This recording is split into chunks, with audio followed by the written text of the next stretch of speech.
Ladies and gentlemen, good day, and welcome to the Mahindra & Mahindra Financial Services Limited Q3 and 9 months FY24 earnings conference call hosted by Motilal Oswal Financial Services Limited. This call will be recorded, and the recording will be made public by the company pursuant to its regulatory obligations. Certain personal information, such as your name and organization, may be asked during the call. If you do not wish to be disclosed, please immediately discontinue this call. As a reminder, all participant lines will be in the listen-only mode, and there will be an opportunity for you to ask questions after the presentation concludes. Should you need assistance during this conference call, please signal an operator by pressing star then 0 on your touchtone phone. I now hand the conference over to Mr. Abhijit Tibrewal from Motilal Oswal Financial Services. Thank you, and over to you, sir. Thank you, Nirav. Good evening, everyone. Thank you very much for joining us for the Mahindra Finance call to discuss Q3 FY24 earnings. To discuss the earnings, I'm pleased to welcome Dr. Anish Shah, MD and CEO, Mahindra & Mahindra, and Chairman, Mahindra Finance, Mr. Ramesh Iyer, Vice Chairman and Managing Director, Mr. Raul Rebello, Executive Director and MD and CEO Designate, and Mr. Vivek Karve, the Chief Financial Officer, along with other members from the senior management. I now invite Dr. Anish Shah and the senior management for their opening remarks, post which we will open the floor for a Q&A. Thank you, and over to you, Dr. Shah. Thank you, and good evening, everyone. It's a pleasure to have you join us for the earnings call today. I'm here in my capacity as Chairman of Mahindra Finance, just to provide a brief update on the transition of leadership before we get into the earnings numbers. As we announced almost a year ago, we had Raul Rebello appointed as CEO and MD Designate, and we had planned a very structured transition, and very happy to report that continues to go extremely well. We are now in the final phase of that, and Ramesh, who's sitting right beside me, has now handed over the mantle of day-to-day operations to Raul, and continues to provide the guidance and mentorship that Raul and the team require.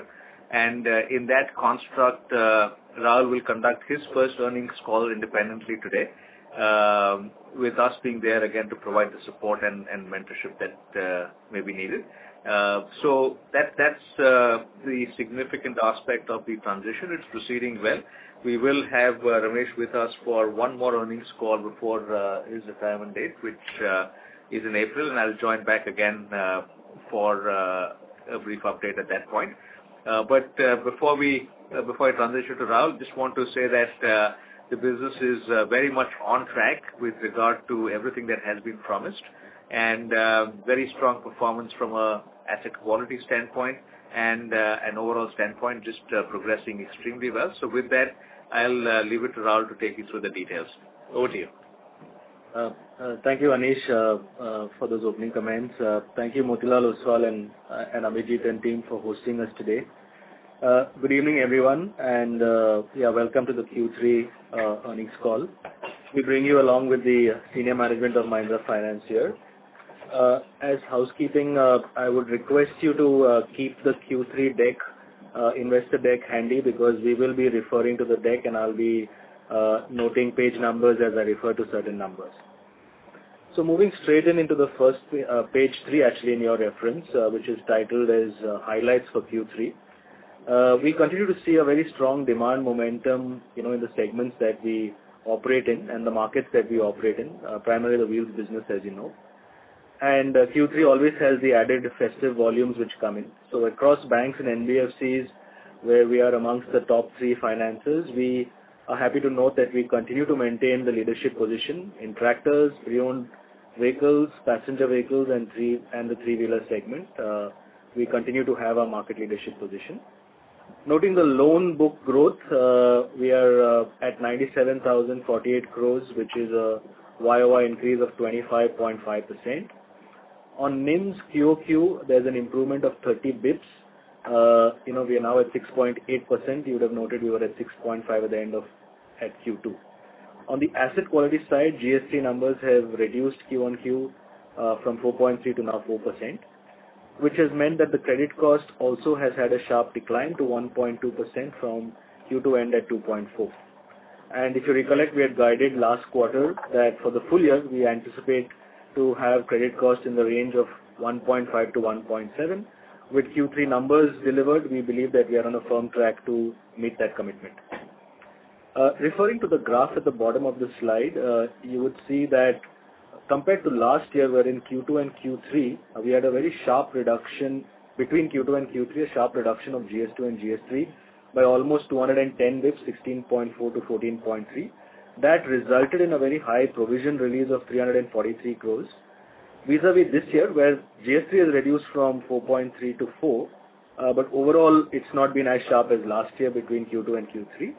So the equivalent 343 provision write back last financial year, it's only a 121 write back this year, which passes to the P&L. So the overall PAT for a comparable quarter last year, we have seen a slight decline of 12%. PAT for this quarter stands at 553 crores. Moving to slide number 4 on the deck. Now we're providing, before we go into further details of Q3, we're giving a year-to-date summary. On disbursements, we continue to have strong momentum. Cumulative disbursements are 40,916 crores, which is a 14.4 YOY growth. Loan book I mentioned is up by 25.5%. NIMs versus last year is 90 bips lower, largely by a rising cost of fund environment that we are in, and NIMs are YTD at 6.7%. Commentary on asset quality, stage 2 has significantly lower at 240 bips lower than last year, which is at 6%. Stage 3, as I mentioned, is 190 bips lower compared to last year at 4%. Net stage 3, important to note, is right now at 1.5%, which is 100 bips lower than last year. So at a PPOP level, we are at 3,005 crores, which is up 7% from last year YTD status. Provision impact, as we did mention and I mentioned in the Q3 impact, overall last year, because sequentially we were climbing down on provisions every quarter, on a YTD basis, we had a 613 crore release last fiscal on provisions, which this year there was a 368 crores charge on P&L. So it's approximately a 980 crores swing on provisions, but we have significantly lowered the settlement and disposal losses. So that number, actually we have a very smaller number flowing into P&L, but definitely we can't cover for the overall swing in provisions. So on a YTD basis, PAT stands at 1,141 crores versus 1,300 crores for last year. Moving to page 6, since the most we mentioned numbers, we'll directly move to page 6 on the deck. Overall, disbursement growth has been sequentially growing up. As you see, the starting 2 quarters of the year were very strong because of a low base.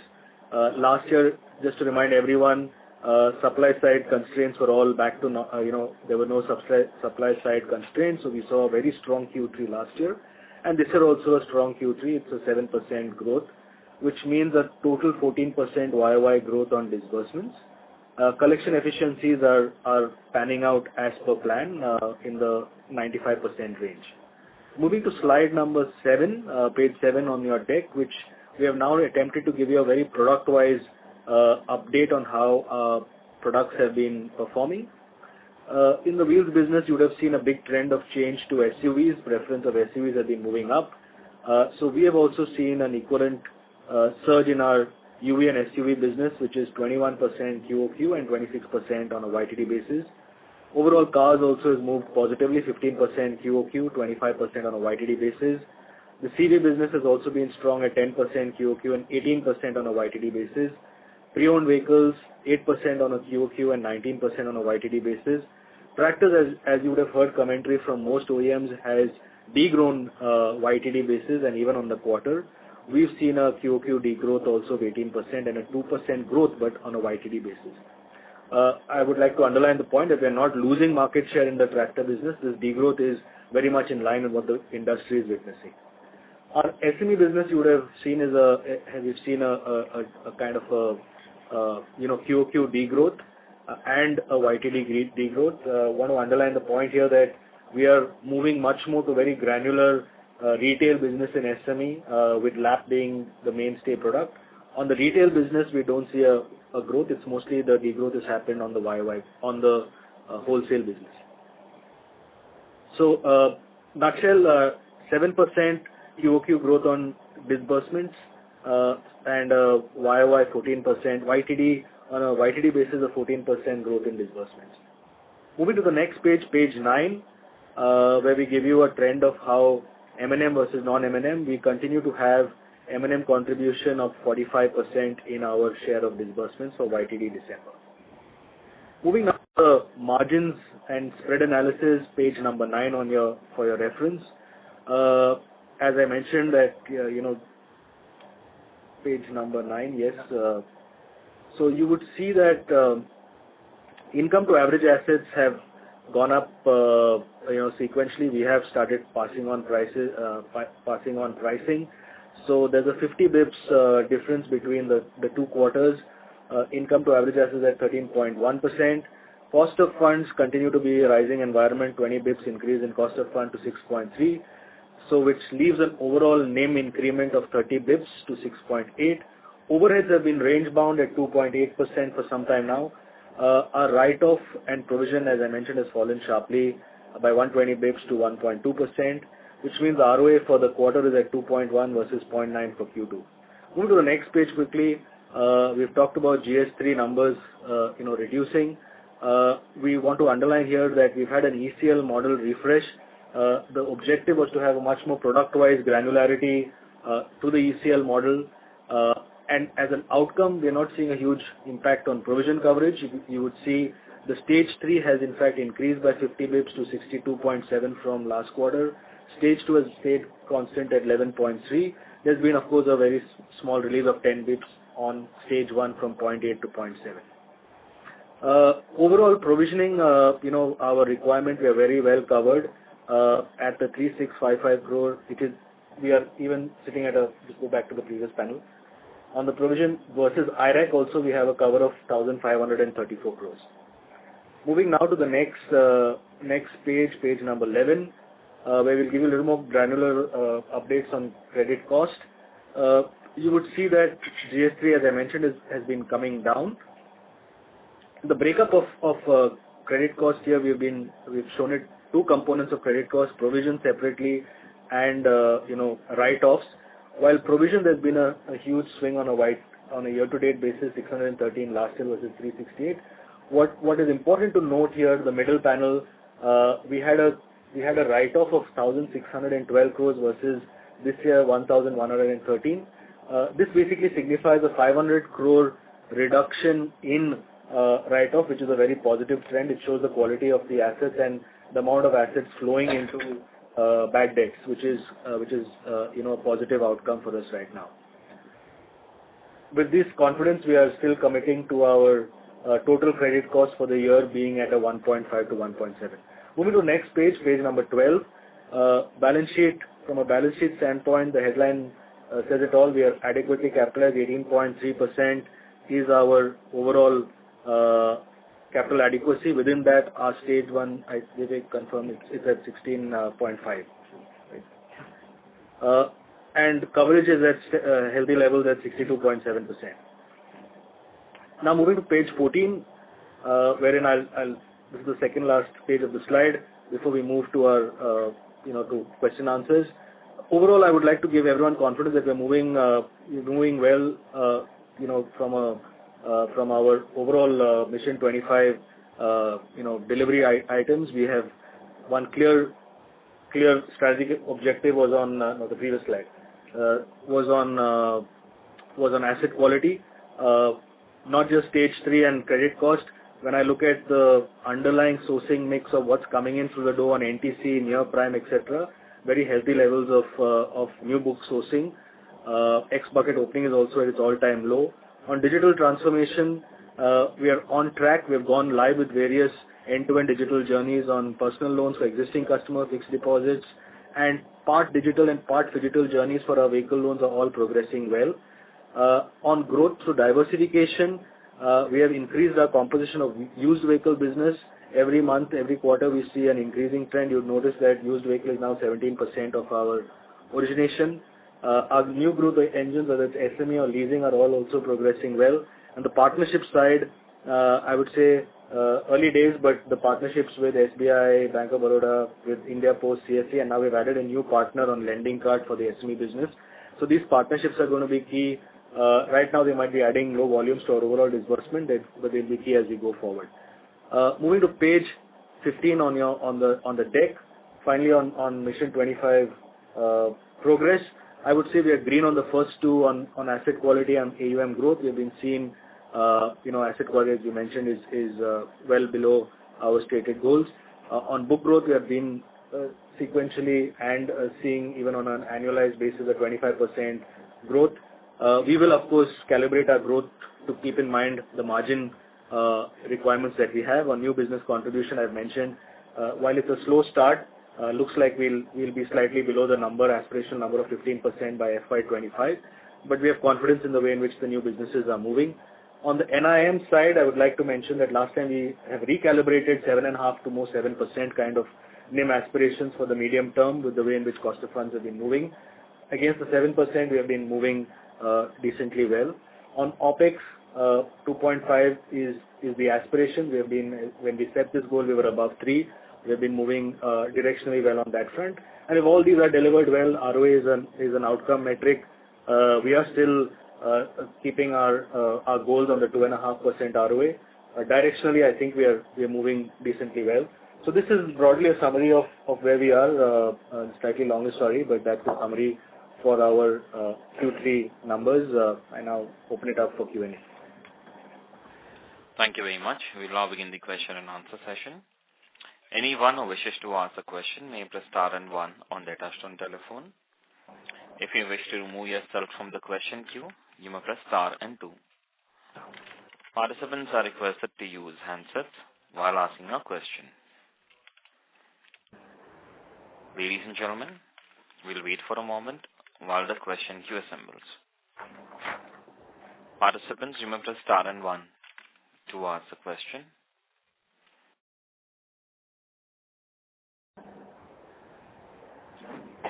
The first question is from the line of Mahrukh Adajania from Nuvama. Please go ahead. Yeah, hi, good evening. Congratulations, Rahul.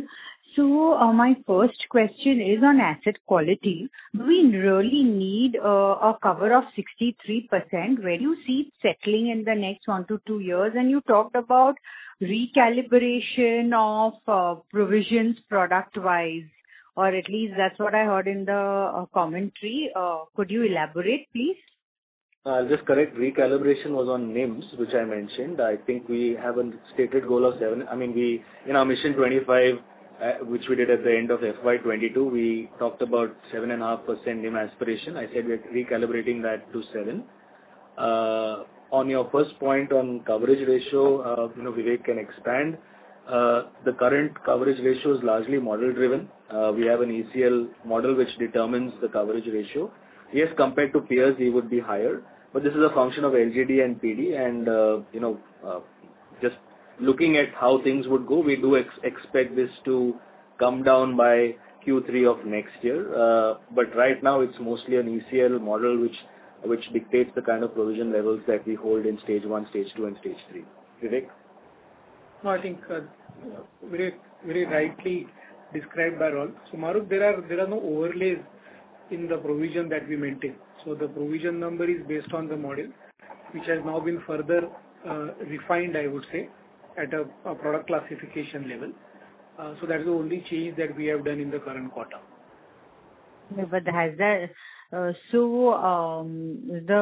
write backs that you see on provisions, that's because of refining or obviously because of recoveries? It's because of refinement of the model. Oh, okay. So what would have been any What would have been the credit? I mean, is there a figure for comparable credit cost to September, or it really doesn't matter? No. So I think we have also talked about it in our investor presentation.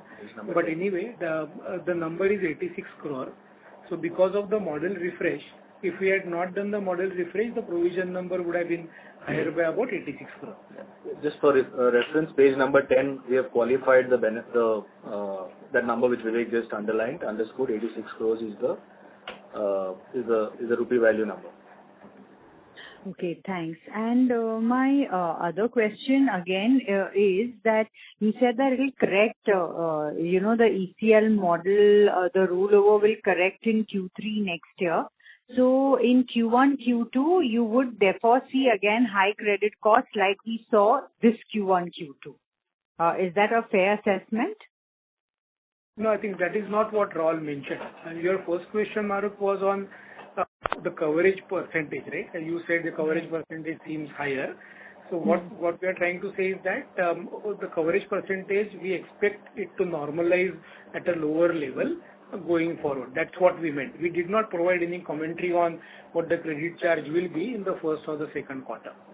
No, as in that the coverage will come off by Q3 wasn't that said? Yeah. So coverage, that's you are right. That's not credit cost. Okay. Yeah. Okay. So that's what I just wanted to correct. It is about the coverage percentage. Maru, this is Ramesh here. See, the way you should look at it is if your stage 3 has already come down to 4%, right? And if you even maintain it at this level, there is not likely to be a very higher charge that you talked of. Will the first quarter will continue to have a higher charge? Right. Only when the stage 3 goes up, then you will see a new charge coming in.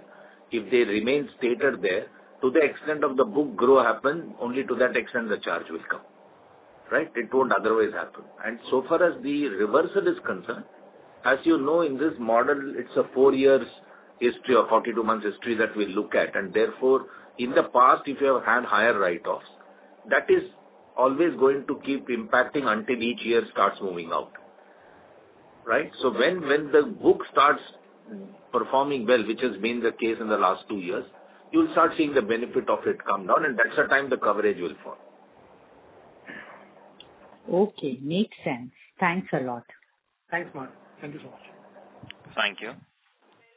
Next question is from the line of Anuj Singla from Bank of America. Please go ahead.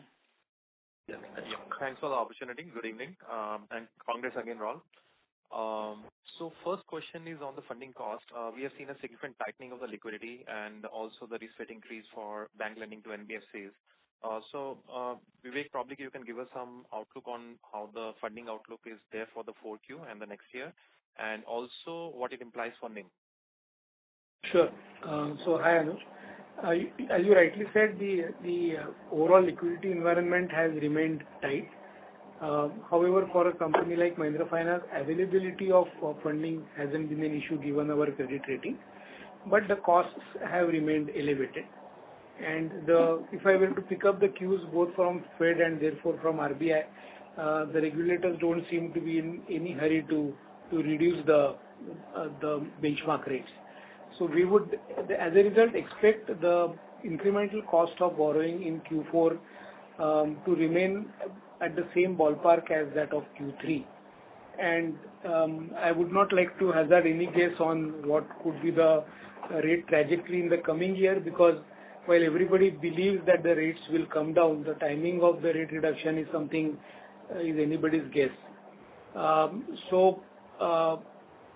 Just to summarize for you, the rates are definitely higher as compared to Q2. So as a result, our cost of borrowing is higher as compared to our cost of borrowing in Q2. And we expect the Q4 levels to remain at around the same levels as Q3. So unless something changes on the repo side, or liquidity tightens further, this is a kind of the peak cost of funding which we should assume. Yeah, we hope to believe so. Okay, got it.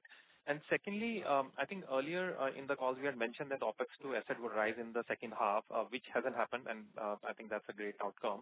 But just to understand, are the peak investments behind on the tech side, or how do we see the trajectory on the OpEx to asset side from here?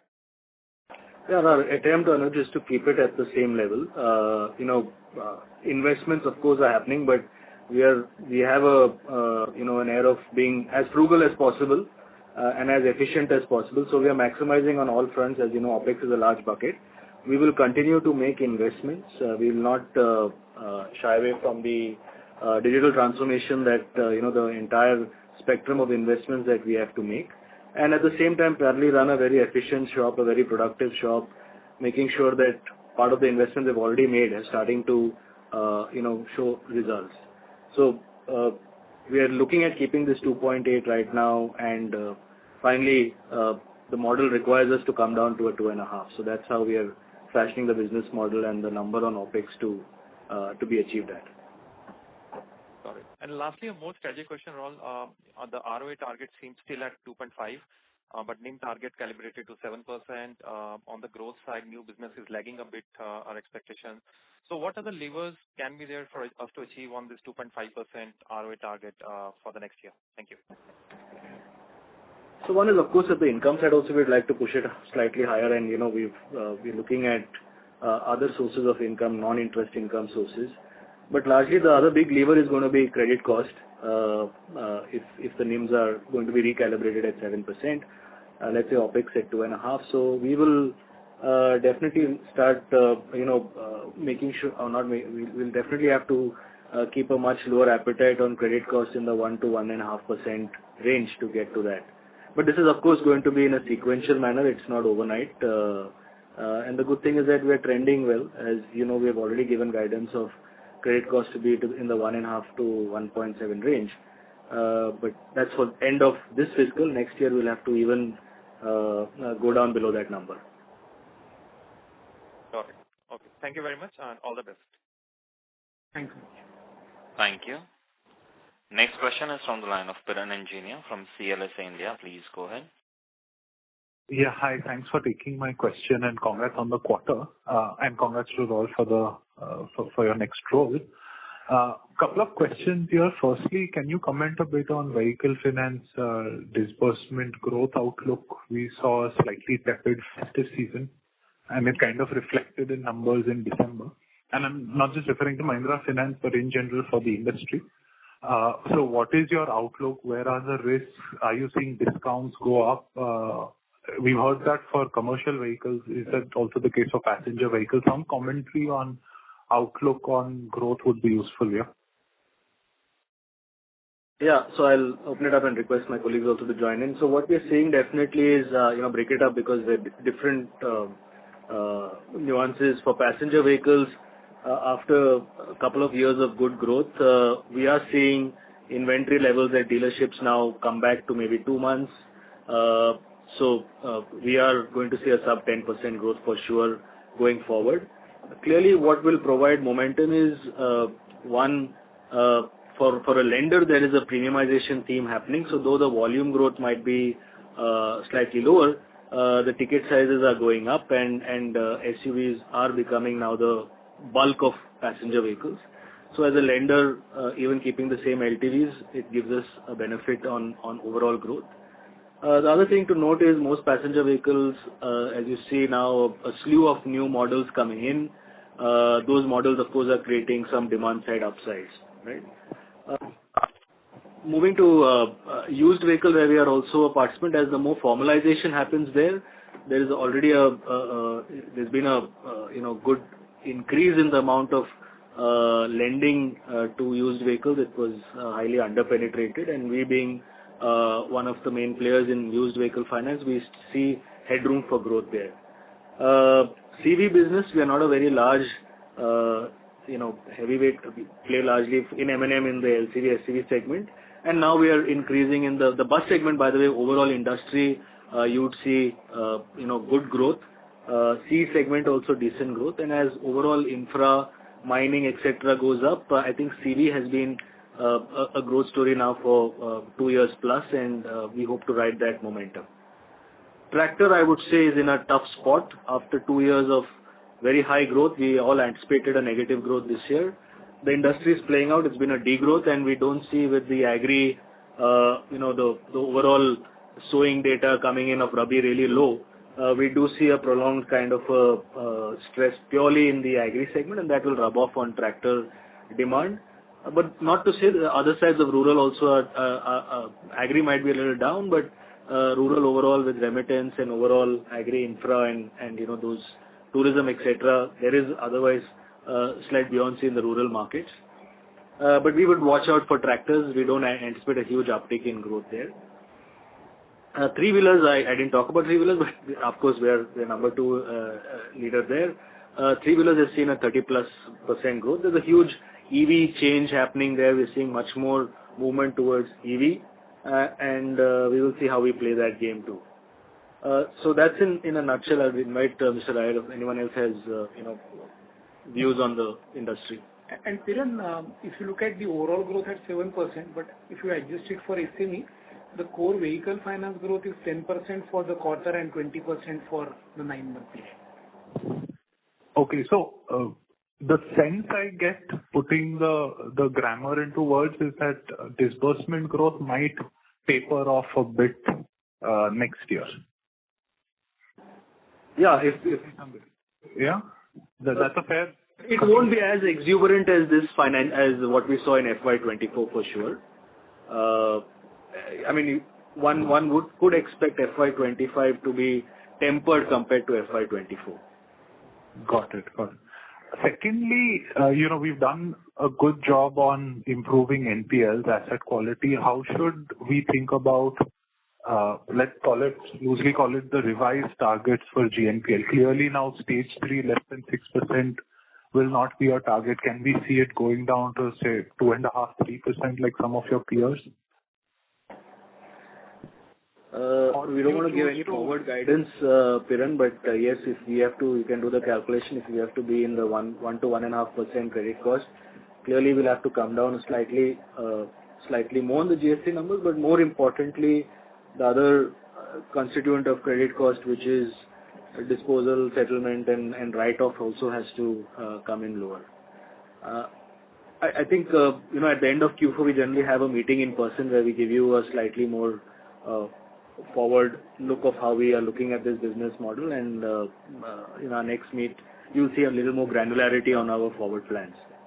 I think one important data that you may want to continuously look at is what is our stage 2. And if that isn't growing, that's a clear indication of the stage 3 not expected to grow any further. And as we settle those accounts, as we negotiate settle, as we repossess settle, as we collect settle, one would see a downward trend. Got it. And just my last question for Mr. Karve. Firstly, what percentage of our bank borrowings are repo linked, and is there scope to further reduce liquidity on the balance sheet to support margin? So not exactly repo, I would say, but I would say external benchmark. Floating. So about floating rate borrowing. About 40% of our total borrowing today will be floating rate borrowing, which includes MCLR also. So anything which is floating and is subject to any reset is about 40. And coming to your question on the liquidity, that recalibration continues to happen as we look at the overall liquidity, and we draw comfort from the fact that flow of the pipeline needs to be decently available to us, as a result of which we can take those calls to reduce our liquidity buffer. But we are conscious of the fact that excessive liquidity buffer leads to a negative carry, and we keep doing that recalibration exercise every now and then. Got it. But out of this 40%, can you just break it up, repo versus MCLR? Yeah, but we may not be able to get that granular. But okay. Yeah. Okay, fair enough. Yeah, that's it from my end. Thank you so much, and wish you all the best. Thank you. Thank you very much. Next question is from the line of Shubhranshu Mishra from Phillip Capital. Please go ahead.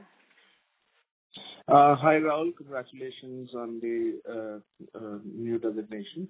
2 or 3 questions. The first one is if we can split our employees into various functions frontline guys, collection guys are distributed into various businesses, and maybe some of them would be in HO function as well. The second is on the housing finance business. In the fourth quarter last year, Mr. Ayad had referred to a IPO of the housing finance business 3 years from then. So where are we on that? If we look at the last 50 odd quarters, the total profit pool is roughly around 1,000 crores, which is around maybe 9 to 10% of the standalone profit that we make from M&MFIN. So it looks like a capital misallocation. One, do we really intend to run this business in the medium term, or maybe have a strategic investor coming into running the housing finance business with us? And the third part would be when we look at the PCR, which is roughly around 60 odd %. Now we are running a fairly secure book. So 60% in ECL would mean pretty much mean the LGD. So having an LGD of roughly around 60% running a majorly secured business seems out of whack. Thanks. Thanks, Subhranshu. I'll take the first. See, just to be fair to what we disclosed so far on exactly number of employees in frontline, back office, etc., we have not yet done that. We'll probably do that and provide more guarantee going forward. But to give you a sense of our large part of our organization, most of them are in business roles. We have, for the last 2 years, not added any headcount in collections. We have been saying that our collections have been healthily moving towards digital mode, so we have not required to add any headcount in the last 2 years on collections. In fact, we released some of the collection folks into business roles and other roles.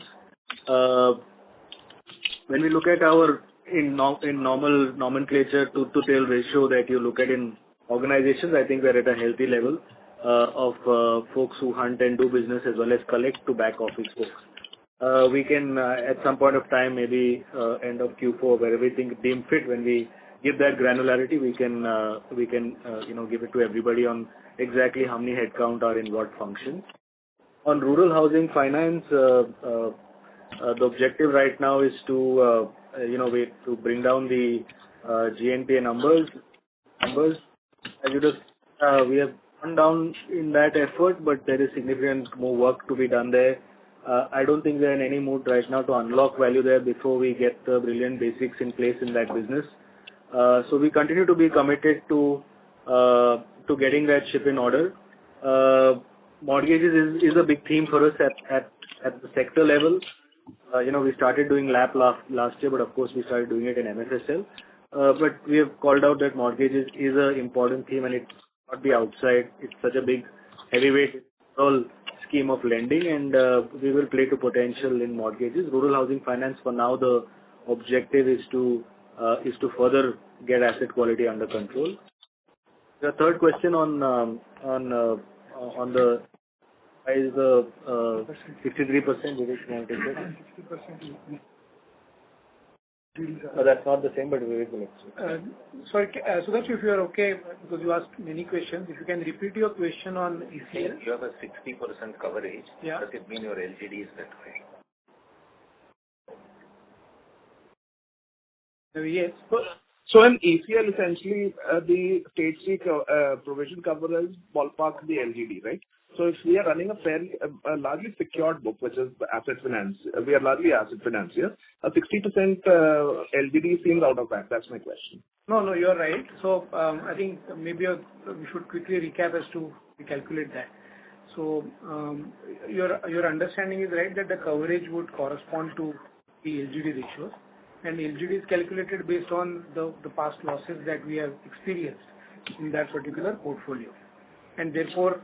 And Raul also made a point at the beginning of this conversation that we have seen reduction in our credit losses over a period of time, so which should reflect going forward in lower LGD numbers, and which in turn will also reflect in lower coverages required. Also, what we should also bear in mind is the number on which this coverage is applied, which is the gross stage 3. Has also been smartly coming down over the last 1.5 years. So when can we expect, so earlier we used to have close to 35 to 40% LGD, which is roughly the PCR. When can we expect those previous levels of LGD or PCR? I know we will have a reset in the fourth quarter. We have already done that. But irrespective of the reset, when do we see that level of PCR? No, so we may not be able to give you an exact guidance. However, responding to the first question that was asked today, we are expecting some stabilization of LGD in the next fiscal. But it won't come down to 35-40%. I cannot say yes, I cannot say no, because then I am almost giving you a guidance. But what I can only say is that we are expecting a normalization to happen. Thanks, Vivek. Thanks, Rahul. I'll come back in the queue. Thanks. Thank you. Next question is from the line of Viral Shah from IIFL Securities. Please go ahead. Yeah, hi. Congrats on good set of numbers. I had a few questions. So one is, first of all, Vivek, you mentioned about the cost of funds. So you were referring to the incremental cost of funds. Can you quantify what is your incremental cost of funds, given your back book cost of funds seems to be around 7.8%? Yeah, so you are right. The overall cost of funds is about 7.8%, and therefore the incremental cost of funds is in the ballpark of about 8. Okay, so basically there, as this kind of reprices, there is some bit of further increase in cost of funds that can happen. So what I mentioned is that in immediate future, we are expecting this incremental cost of fund to remain in the ballpark of what we have experienced in the third quarter. Okay, got it. Very difficult to exactly estimate that number because the situation is very dynamic. Right, fair enough, understand. The second thing is on the yields. So over there, of course, there was a unwinding of the trade advances which was there. Apart from that, what was the major driver for the yield expansion of 45 basis points quarter on quarter? So see, it takes time to transport at a book level, but we've been seeing a steady increase in our fee-based incomes, which we have been for a while driving now. So we in the festive season, very rarely do you become very sharp in transmitting rates or increasing rates. I would say most of this benefit has come from the fee-based incomes which we have started to unlock, right? Unlock incremental revenue from. And in this quarter, you increased the rate by some 20 odd basis. Yes. So that's besides the rate increase. We took a marginal rate hike, but now we'll pass it on more steeper. And can you quantify like what proportion of your book is now at repriced to the higher rate in terms of reflecting on the P&L? No, we may not be able to disclose that number. And if when you say repriced, what do you mean by that? So basically, the share of the higher rate book, so there would be the FY22 book which would be there, and its share would be coming down. But do you have any numbers which are there? If you can let us know. Yeah, frankly, we don't go that granular. Okay. Fair enough. And the last question I had was in terms of the branch expansion. So in last 3 years, there is no major branch addition that has happened. And going ahead, I see in your PPT that you have guided for around 100-150 odd branches to be added in next 1.5 years. So does the the OPEX guidance take that into account? Yeah, whatever we have, the OPEX guidance of 2.5% by end of FY25, I know that's an aggressive number. But overall, when you look at, and this will be a phased plan of rollout of branches, and you're right, we haven't opened branches in the last 2 years because we were, of course, remodeling the branch structure, etc.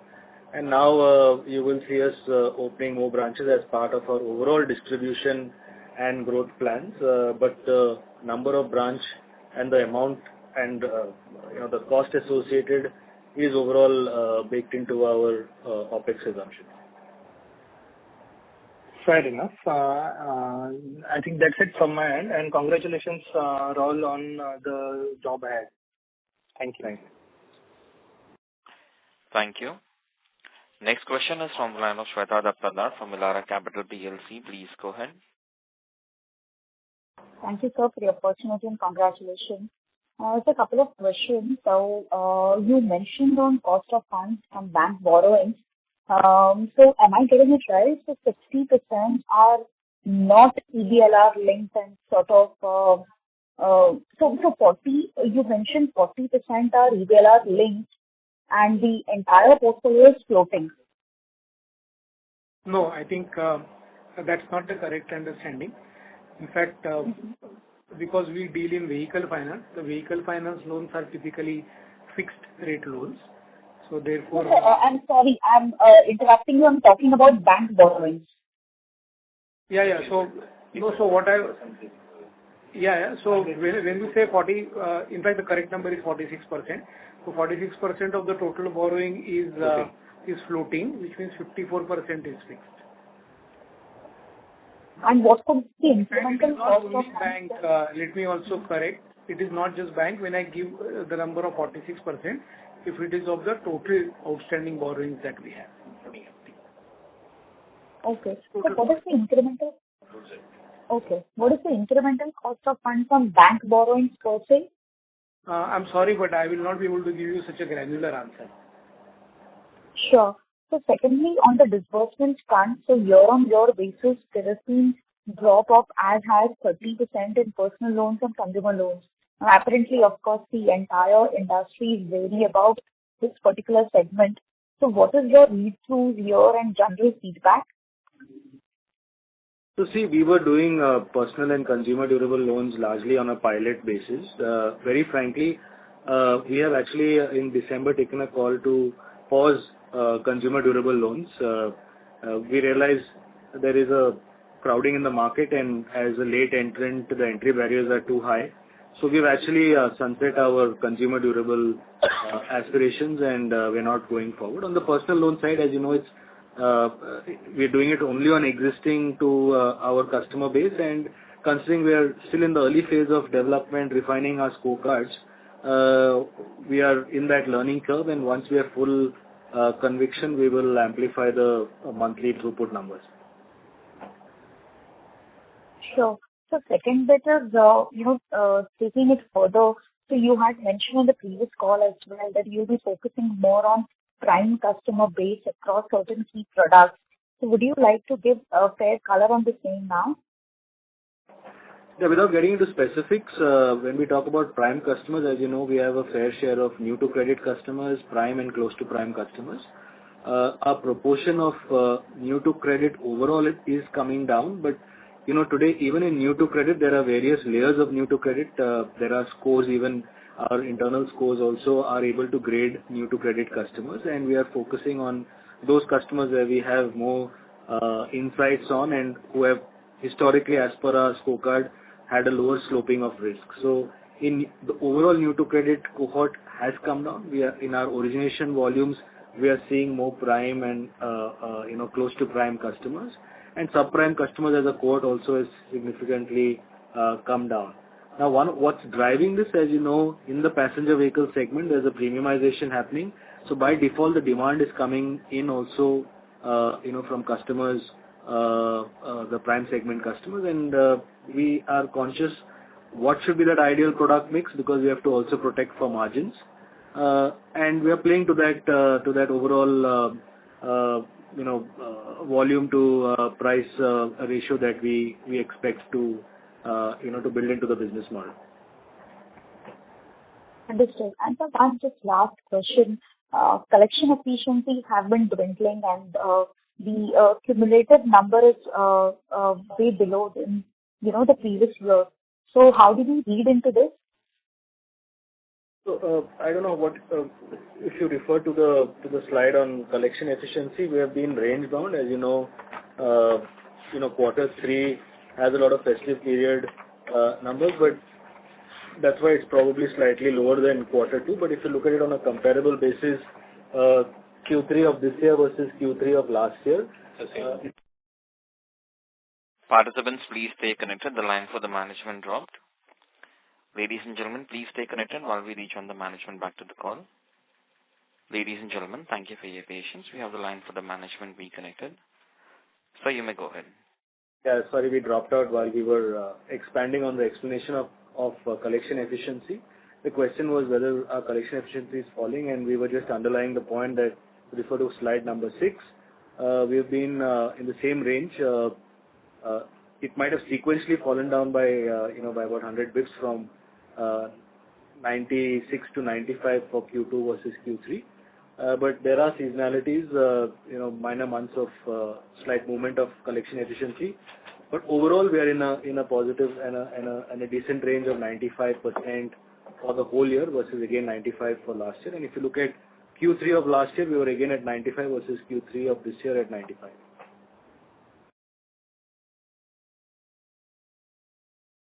Sorry, just checking. Are we audible? Yes, sir, you're audible.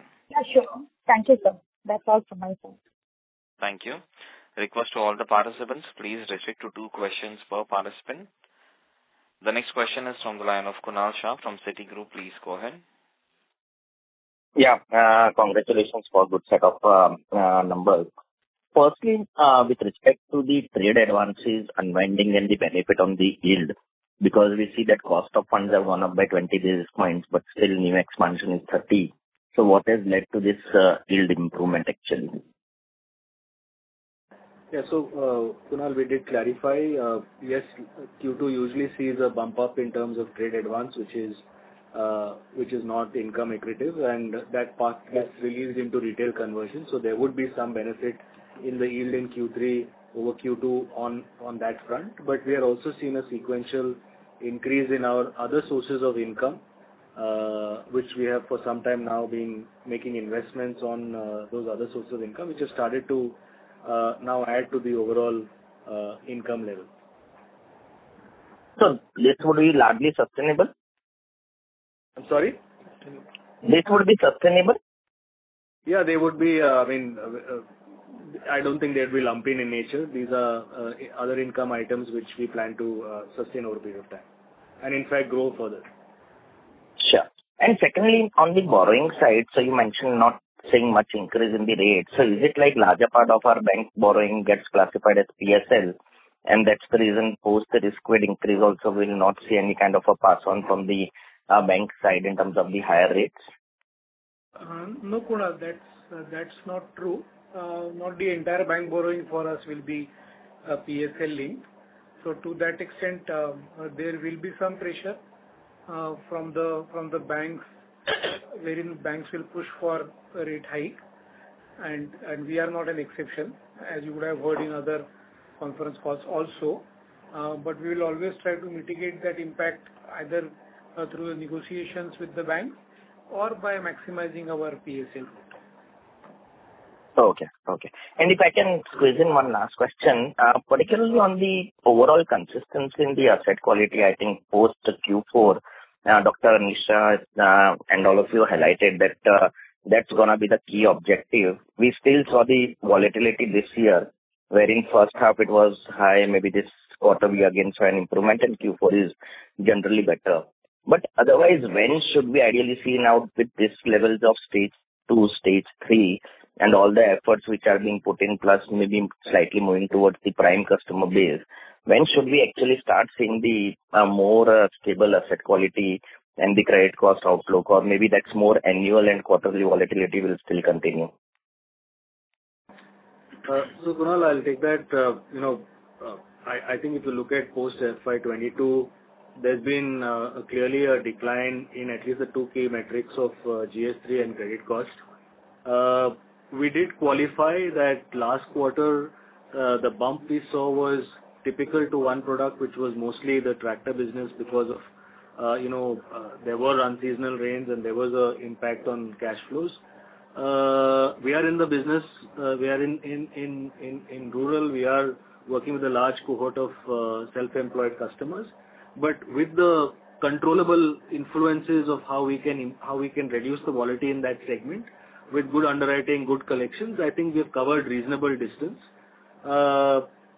And just from a fact that the last 7-8 quarters have seen a secular decline in those numbers, we think there should be inherent confidence that you take away from the normalization of volatility in the numbers. Whether full volatility will completely go away, there'll be for this underlying segment, there are variables in our control which we are optimizing on and will continue to.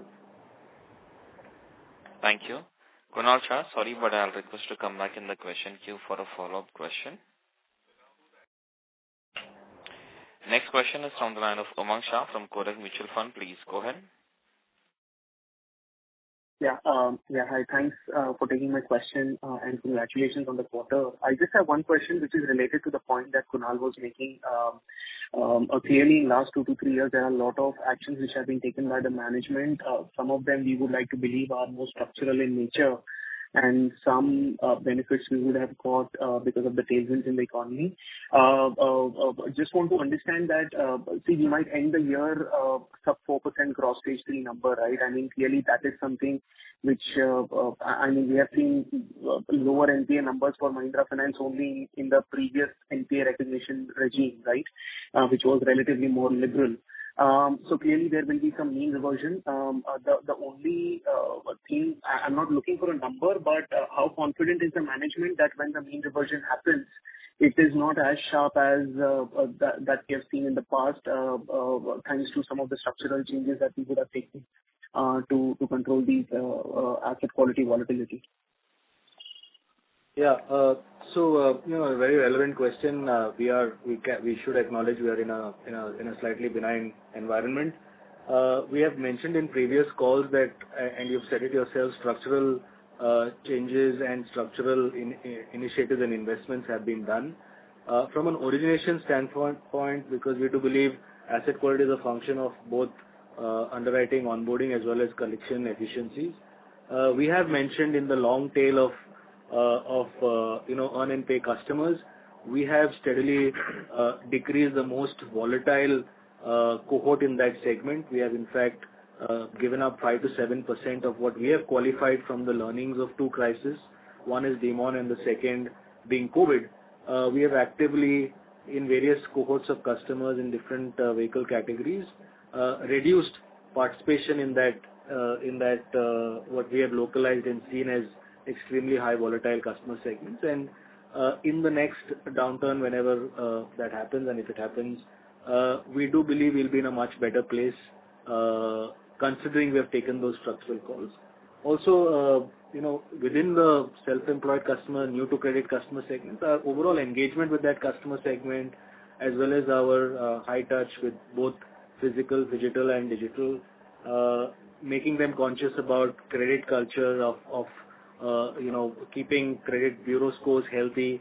We've been partnering with our customer segment, in a very structured manner to make sure that in times of stress, we will not face the kind of swings we have faced in the past.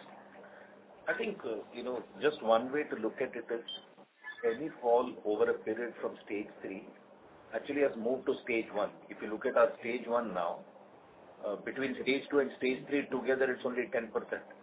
So therefore, 90% is in stage 1. So that reflects the actions that have been put in place, and that's reflected in the asset quality by looking at the stage 1. Understood. This is quite helpful. Thank you so much and wish you all the best. Thank you. Next question is from the line of Harshvardhan Agarwal from Bandhan Asset Management. Please go ahead. Hi, sir. Thanks for the opportunity. I just wanted to understand on this refinement of the ECL model that you have done. Is this a one-time exercise or it's a periodic exercise that we undertake, and what's the frequency of it? So the idea is to understand is this 86 crore benefit that we have got, can that reoccur, and what could be the frequency of that? So the exercise, the benefit that we have got is incidental to the refresh. So let me just clarify that first of all. The refresh that we have carried out, we believe, is to recognize the fact that over the last 4 to 5 years, ever since we had created that model for the first time when it came in, the portfolio has grown, and each of the products individual product portfolios by themselves have grown, and therefore they carry their own risk and reward metric, which was important for us to recognize in the whole design of ECA. That's the reason that we have done this refresh. And on an annual basis, we will keep looking at this model and keep refreshing reviewing the model and refresh if required. But your question on benefit or no benefit, I think that's an incidental outcome of the refresh that we have done. So just understand, this annual refresh is done in every 3Q, or it's like, say, next year we'll do the refresh in 3Q once again. Is that a correct understanding? You can say that, yes. Okay, sure. Thanks. Thanks a lot, sir. Thank you. Next question is from the line of Nishin Chawate from Kotak Securities. Please go ahead. Audible? Nishin, you're very... So you're sounding very distant and very feeble. Yeah, is this better? Yes, thank you. Yeah, sorry, thanks. Just, two questions. One is, what is the GNPL as per RBI norms? So it's about 5.5%. 5.5%. Okay, 4 versus 5.5. Okay. The other is, on the SME loans, Raul, you kind of mentioned that you're moving from, larger tickets to smaller tickets. Maybe if you could just elaborate that, what exactly is the change in strategy and what's driving it? Yeah, so the way we've, our SME plays largely into, in the retail segment, we call it as LAP and business loans. And in the slightly higher tickets, basically we do business enterprise loans. So the differentiation is enterprises with 25 crores and below turnover and above 25 crores. So the focus right now is enterprises with a turnover less than 25 crores, and largely the incremental business that's happening there is through LAP, right? Machinery loans we continue to do because we've been doing it for a period of time, and we've had pretty good credit cost as well as growth outcomes. What we continue to do in the slightly larger ticket is because we have quite a few of the vendors to the M&M group supplying both to the farm as well as the auto sector. We do a bill discounting. We've been doing it for some time now, and we're getting more traction there. Of course, that's a business which is not as competitive as the retail business in terms of NIMs and ROA, but we do it because it's a very secured business, and there's hardly any OPEX in that business. But what we've really seen going forward and what we have taken a call is, you really can't amplify LAP business. It's a very structured business. You've got to have deep distribution both within the organization as well as with DSAs and the DSA community. We've had a new LAP head who's joined us 3 months back, who was running LAP at scale in a different organization.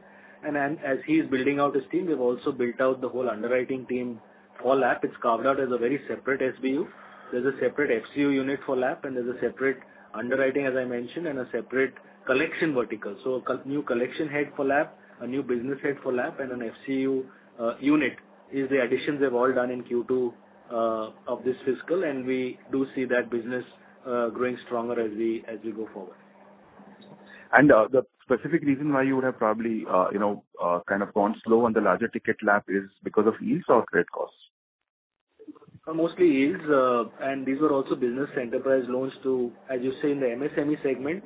Our focus now is on the micro, small, medium. We believe is becoming the barriers to play there with banks becoming very aggressive pricing wise. So we've largely, to read it, we're giving up on the medium enterprises which are above 25 crores, where we would give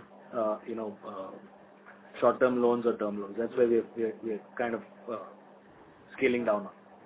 And sort of, sorry, just stretching this further, can we sort of then read that this is kind of moving a little bit away from prime? I mean, is that a right way of looking at it? Or? No.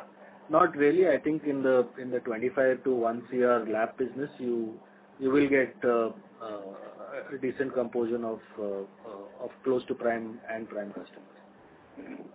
Okay, got it. Thanks. Those were my questions, and all the best. Thank you. Thank you very much. Ladies and gentlemen, we will take that as the last question. Yeah. I'll now hand the conference over to the management for closing comments. Hi, everyone.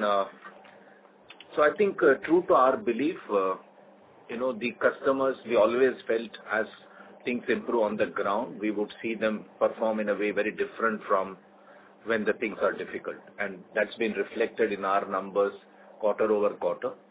And they have shown their resilience and they have been able to repay very, very regularly. And we always said that these are not intentional defaulters, they are the circumstantial one which normally delayed, and we are seeing that. I think also important to note that while we have learned through that, we have also added new segments to the business, and those customer profile are allowing us to be more stable in terms of our asset quality is concerned. And you will see, therefore, over a period of time, how the stage 3 numbers stay at the lower end, and even in the most disruptive situations, they don't jump back to higher numbers. And those are purely by selection of customers, the underwriting standards that have been put in, and giving up of certain segments that were very volatile in nature. I think those are the steps that has been clearly taken. I think what has also been proved by this model over a period of time that amidst all competition out there, I think there is a significant advantage to a model and a player who've been there for very long, have built large relationship with the dealers community, which continue to be the source of business provider, as well as a company with large customer base, their ability to retain customer and self-generate a lot of business. Even if you look at our numbers today, at least about 15% or maybe upward of 15%, close to 20% is self-generated business, and that is going to remain a big strategic differentiator when it comes to playing with the competition out there. I think it's important to also note that while the loans are fixed rate, as the borrowing cost starts to come down, over a period we would get the benefit of NIMs. While we're not able to put a number to it today at a time to it today, but we have historically seen that clearly, when the borrowing cost goes up and when our liability corrects, that cost has to be borne by us, which we have seen in the recent past. A similar reverse benefit will be seen when the borrowing cost starts to come down and we change our borrowing profile. We'll start getting the benefit, and you will see the reflection of that in the NIMs, while we are not able to put a number and a date to it at this stage.